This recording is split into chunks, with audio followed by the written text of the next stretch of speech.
বিহার ভোটের আগে এসআইআর বিতর্কের সূত্রপাত। এসআইআর করার কিন্তু পূর্ণ ক্ষমতা আছে নির্বাচন কমিশনের। ঘণ্টাখানেক সঙ্গে সমান অনুষ্ঠানে এসে সাফ মত আইনজীবী ফেরদৌস শামীমের। সাবস্ট্যান্সিয়াল এবং প্রসিডিউরাল এই দুই প্রশ্নে আমি একটু আইনি ব্যাখ্যা চাই। যেমন এসআইআর এর এই বিতর্কটা উঠে আসে মূলত বিহার ভোটের প্রাক্কালে, এবং বিহার ভোটের প্রাক্কালে এসআইআর করছে এবং সেই সময় আওয়াজ ওঠে যে সত্যি সত্যি অনেক ভোটারের নাম বাদ গেছে। এই প্রেক্ষিতে সুপ্রিম কোর্টে মামলা হয়। এখন একটি সাবস্টেন্সিয়াল কোয়েশ্চেন নিয়ে মামলাটি হয় প্রথমে, যে বেসিক্যালি এসআইআর করার সত্যি ক্ষমতা আছে। দেখুন, আমি আপনাদের মনে থাকবে আপনাদের স্টুডিও এসে আমি বলেছিলাম যে রিপ্রেজেন্টেশন অফ পিপুলস অ্যাক্টে ইলেকশন কমিশনের এই ক্ষমতা রয়েছে যে তারা ইন্টেন্সিভ রিভিশন করতে পারে এবং স্পেশাল ইন্টেন্সিভ রিভিশনই করতে পারে। অনেকে আমার সঙ্গে দ্বিমত পোষণ করেছিল এবং অনেক আইনি বোদ্ধাও দ্বিমত পোষণ করেছিল। আমি আজকের দিনে দাঁড়িয়ে একটি কথা বলছি, ধরুন কালকে যদি সুপ্রিম কোর্ট কি মনে করতে পারে কি যে না বিহারের এসআইআর ভুল হয়েছিল, তাই ওই এসআইআর পরে যে ভোটটা হয়েছিল এবার ওটাকে বাতিল করে দাও এবং এই সরকারটিকে ফেলে দাও, আপনার মনে হয় এটা কিন্তু যুক্তিসঙ্গতভাবে গ্রহণযোগ্য একটি পদক্ষেপ হতে পারে সুপ্রিম কোর্টের পক্ষ থেকে? না। মহিলাদের এগিয়ে দিয়ে বিরোধিতার বার্তা তো আগেই দিয়েছেন স্বয়ং মুখ্যমন্ত্রী। স্পেশাল রোল অবজারভার সি মুরুগানের উচিত এফআইআর দায়ের করা। গোটা ঘটনার তদন্ত করুক কেন্দ্রীয় তদন্তকারী সংস্থা। ঘণ্টাখানেক সঙ্গে সমান অনুষ্ঠানে এসে দাবি প্রাক্তন পুলিশ কর্তা Salil Bhattacharya. Special roll observer C Murugan তিনি কিন্তু স্বচক্ষে দেখতে পেলেন এবং হাড়ে হাড়ে টের পেলেন যে পশ্চিমবঙ্গ কতটা কঠিন ঠাঁই। মুখ্যমন্ত্রী ঘটনাচক্রে আজও আপনারা দেখলেন হাতাখুন্তি নিয়ে মেয়েদের এগিয়ে আসতে বলেছেন এবং ছেলেদের পিছনে থাকার ডাক দিয়েছেন। দুদিন আগেই সুপ্রিম কোর্টে বিএলওদের নিরাপত্তায় কেন্দ্রীয় বাহিনী লাগবে কিনা, লাগা উচিত কিনা সেই নিয়ে চর্চা হচ্ছিল স্বয়ং প্রধান বিচারপতির বেঞ্চে। কিন্তু কথা হলো, স্পেশাল রোল অবজারভারের এই হাল হলে ভোট এগোলে বিএলওদের কি হাল হবে? এবং অবশ্যই যেহেতু আমার পরের বক্তা প্রাক্তন পুলিশ কর্তা, তার কাছে এই প্রশ্ন থাকবে, যাদের দায়িত্ব ছিল রোল অবজারভারের সুরক্ষায়, সে রাজ্য পুলিশ কি করছিল? সুমন, তারা তো দাঁড়িয়েছিল, তারা দাঁড়িয়েছিলেন স্থবিরের মতো দাঁড়িয়েছিলেন। আর এটা তো হওয়ার কথা, কারণ মাননীয় মুখ্যমন্ত্রী তো কনসিস্টেন্টলি করে যাচ্ছেন। তোমার মনে আছে বিগত কয়েক বছর আগে তদানীন্তন সিপি কলকাতার বাড়িতে সিবিআই একটা ইনভেস্টিগেশনে গিয়েছিল এবং সেখানে আলটিমেটলি কি হলো, মাননীয় মুখ্যমন্ত্রী গিয়ে ধর্নায় বসে গেল and CBI officers were taken to the local police station. এটা তো হওয়ার কথা।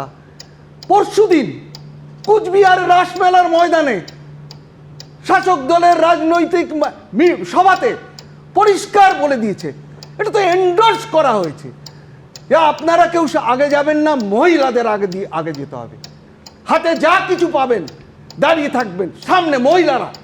এটা তো এন্ডোর্স করা হয়েছে। কিন্তু এত তাড়াতাড়ি যে এটা অ্যাকশন হয়ে যাবে, মানে 48 ঘন্টাও পার হলো না, আজকে দেখো ফলতায় কি অবস্থা। আমার মতে তাহলে রাজ্য সরকারের রাজ্য পুলিশ তাহলে কি জন্য ছিল? লোক দেখাবার জন্য? আমার মনে হয় C Murugan being a senior IAS officer, ওনার he should immediately lodge a complaint and register an FIR against, নাম জানার দরকার নেই, against unknown, and the investigation should have been taken up by a central agency, investigating agency. নাগরিকত্ব প্রমাণের যে তালিকা SIR এর নামে চাওয়া হয়েছে, একই তালিকা এনআরসিতেও আছে। বিজেপি শাসিত রাজ্যেও তো এসআইআর নিয়ে ডামাডোল চলছে। মন্তব্য তৃণমূল কংগ্রেসের প্রতিনিধি কৃষাণু মিত্রর। বিহারে ভোটের পর প্রায় 1 মাস কাটতে চলল, কটা ইলেকশন পিটিশন ফাইল হলো? ঘণ্টাখানেক সঙ্গে সমান অনুষ্ঠানে প্রশ্ন বিজেপির প্রতিনিধি তরুণ জ্যোতি তিওয়ারির। আজকেই 4:15 নাগাদ মুখ্যমন্ত্রী তার নিজের ফর্মটিও ফিল আপ করেছেন। আগেই বলেছিলেন যে রাজ্যের সবার ফর্ম ফিল আপ হলে তারপর তিনি করবেন। ইনফ্যাক্ট আজকে দুপক্ষই বলেছেন যে সবাই শুনানির দিন উপস্থিত হোক, ভোট চুরি করতে আমরা দেব না। অর্থাৎ রাজনৈতিক হুঙ্কার অনেক হয়েছে, ভোটার বাদ দিলে নিশ্চয়ই রাস্তায় নেবেন, আন্দোলনও হবে, কিন্তু আলটিমেটলি এসআইআর এর আইনি বাঁধনে সবাইকে আসতে হলো। আমি এই প্রশ্নেই আসবো কৃষাণু মিত্র তৃণমূল কংগ্রেসের মুখপাত্রের কাছে। দেখো, প্রথম কথা হচ্ছে যে এটা তো ঠিক যে আমরা যতই বলি যে 2002 সালে এসআইআর হয়েছে, কিন্তু 2002 সালে এসআইআর হয়নি। 2002 সালে যেটা হয়েছিল সেটা আইআর হয়েছিল, ইন্টেন্সিভ রিভিশন হয়েছিল। এই যে স্পেশাল ইন্টেন্সিভ রিভিশন, তার নিয়মাবলীগুলোও আলাদা। আমরা দেখেছি তখন যে কোনো একটা নিজের পরিচয়ের যে কোনো ডকুমেন্টস দিলেই তখন হয়ে যেত, কিন্তু এইবার রেশন কার্ড দিলেই হয়ে যেত। ডকুমেন্ট সেটা হচ্ছে এনআরসির সাথে যুক্ত। এনআরসি আইনের সাথে যা যা দেখছি সেখানে যা যা নাগরিকত্বর জন্য যা যা চাওয়া হয়েছে এখানেও সেইগুলো আছে। নির্বাচন তো কমিশন সুতরাং কিন্তু যতই- বারবার এই কথাটা ডিনাই করেছে যে এর সঙ্গে এনআরসির কোনো যোগ নেই। কিন্তু আমরা দেখছি যে তালিকা, যাতে নাগরিকত্ব প্রমাণের যে তালিকা এসআইআর এর নাম করে চাওয়া হচ্ছে, সেটাই কিন্তু আবার সিটিজেনশিপ আইনে এনআরসিতে সেই তালিকাগুলোই আছে। তো এইটা তারা যাই বলুক, কিন্তু আমরা নিয়মে দেখছি আলাদা, 2002 থেকে সম্পূর্ণভাবে আলাদা।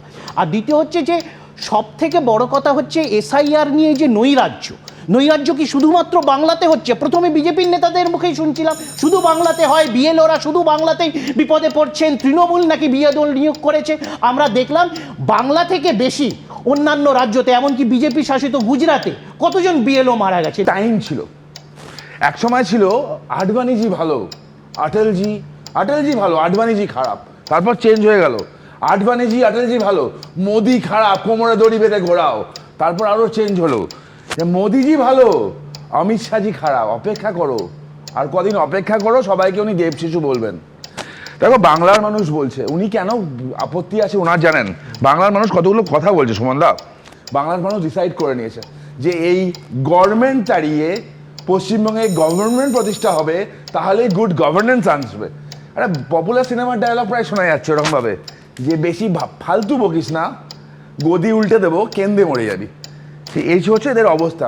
আমার কৃষ্ণদা অনেকগুলো কথা বলছেন, আমি মনে করাই কৃষ্ণদাকে, এসআইআর কোনো রাজনৈতিক কার্যক্রম নয়। কৃষ্ণদা শিক্ষিত একজন নেতা।